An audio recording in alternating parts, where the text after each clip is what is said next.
نبی پاک علیہ السلام کی خصوصیت کیا ہے؟ روز قیامت آپ کو پتہ ہے نا، سب اپنی اپنی قبروں سے نکلیں گے. جب قیامت کا دن ہوگا قبروں سے لوگ نکلیں گے، مگر سب سے پہلے نبی پاک اپنے روضہ مبارک سے باہر تشریف لائیں گے. جیسے ہی نبی پاک باہر تشریف لائیں گے فوراً 70,000 فرشتے تعظیم اور احترام کے لیے حاضر ہو جائیں گے. پھر آپ علیہ السلام کی خدمت میں براق پیش کیا جائے گا، جنتی سواری پیش کی جائے گی. آپ اس پر سوار ہو کر محشر کی طرف تشریف لائیں گے. اللہ اللہ کیا شان ہوگی. خود نبی پاک فرماتے ہیں انا سید ولد آدم یوم القیامہ، یعنی قیامت کے دن تمام اولاد آدم کا سردار میں ہوں گا. ایک روایت میں فرمایا انا اولہم خروجن، قیامت کے دن سب سے پہلے میں ہی قبر انور سے باہر تشریف لاؤں گا. وانا قائدہم اذا وفدوا، جب سب بارگاہ الہی میں پیش ہو جائیں گے میں سب کا پیشوا، سب کا لیڈر ہوں گا. وانا خطیبہم اذا انصتوا، جب سب خاموش ہو جائیں گے کوئی بات نہیں کر سکے گا آقا فرماتے میں ان کا خطیب ہوں گا. وانا مستشفعہم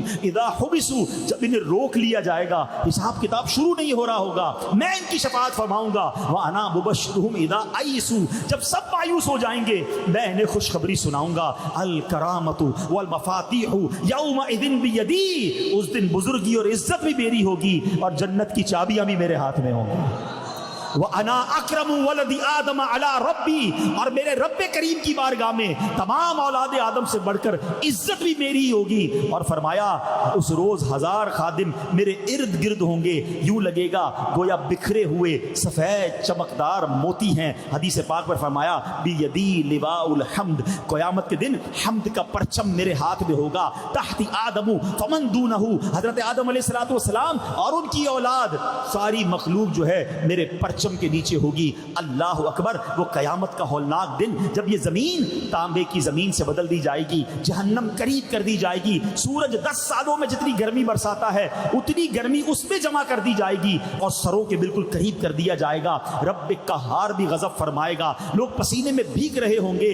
گرمی ایسی کہ خدا بچائے، پیاس ایسی کہ خدا نہ دکھائے. کیسی پیاس ہوگی، پسینہ بہ بہ کر کئی گز زمین میں جذب ہو جائے گا. اب زمین میں پسینہ چوسنے کی جو جذب کرنے کی صلاحیت ہے وہ ختم ہو چکی ہوگی. اب پانی اوپر بڑھے گا، پسینے کا پانی اتنا بڑھے گا کسی کے ٹخنوں، کسی کے گھٹنوں، کسی کے سینے تک پسینہ ہوگا. اور اعمال کے مطابق گناہگار اپنے پسینے میں ڈبکیاں کھا رہے ہوں گے، گھبرا کر دل حلق میں آ جائیں گے. بہت عرصہ ایسے ہی گزر جائے گا. اب جب اتنا وقت گزر جائے گا محشر کے لوگ جمع ہوں گے، چلو چلو کسی سے شفاعت مانگتے ہیں، کسی سے مدد مانگتے ہیں، حساب کتاب تو شروع ہو جائے. آپ ذرا غور کیجئے، سخت گرمی ہو، آپ کو 10 منٹ کوئی روڈ پہ کھڑا کر دے، ذرا کھڑا رہیے میں آؤں گا، 10 منٹ نہیں گزرتے ہیں بندہ سایہ ڈھونڈتا ہے. اگر 2-4 گھنٹے کھڑا کر دے تو انتظار کتنا مشکل ہوگا. اتنی گرمی اور نہ حساب کتاب ہو رہا ہے، کوئی ایکٹیویٹی نہیں ہو رہی ہے، وہ کھڑے ہیں تو کھڑے ہیں، پیاس لگ رہی ہے، پسینہ ہی پسینہ ہے. اب لوگ کہیں گے کچھ تو ہو، حساب کتاب ہی شروع ہو جائے.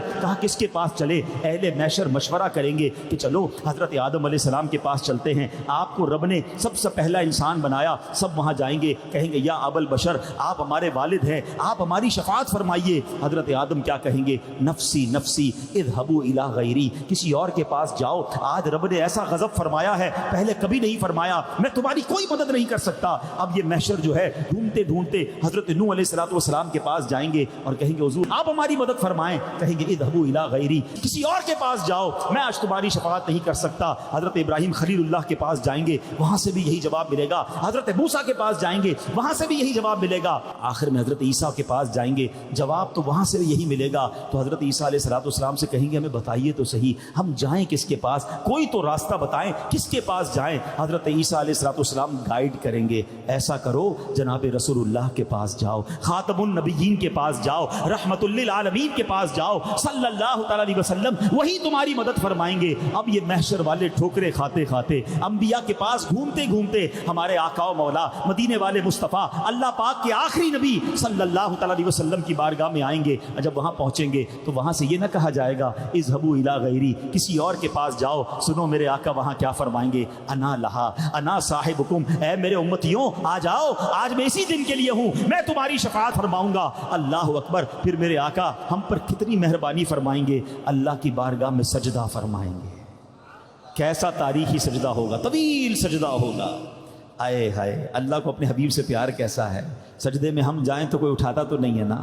نبی پاک قیامت کے دن سجدہ کریں گے, رب کی طرف سے فرمان ہوگا ارفع راسک یا محمد, اے پیارے محبوب اپنا سر مبارک اٹھائیے, اپنا سر اٹھائیے, آپ فرمائیے, آپ بات کیجئے, آپ کی بات سنی جائے گی. سل تعطا, آپ مانگیے عطا کیا جائے گا. اشفع تشفع, آپ شفاعت کیجئے, آپ کی شفاعت قبول کی جائے گی. اب ذرا غور کیجئے یہ کیسا مقام محمود ہوگا کہ پورے محشر کی نظریں نبی پاک کی طرف ہوں گی اور اللہ کے حبیب رب سے کلام کر رہے ہوں گے, شفاعت کا راستہ کھلوا رہے ہوں گے, آپ کی سنی جا رہی ہوگی. یہ کیسا مقام محمود ہے. اللہ اکبر, یہ ہے میرے آقا کی شان.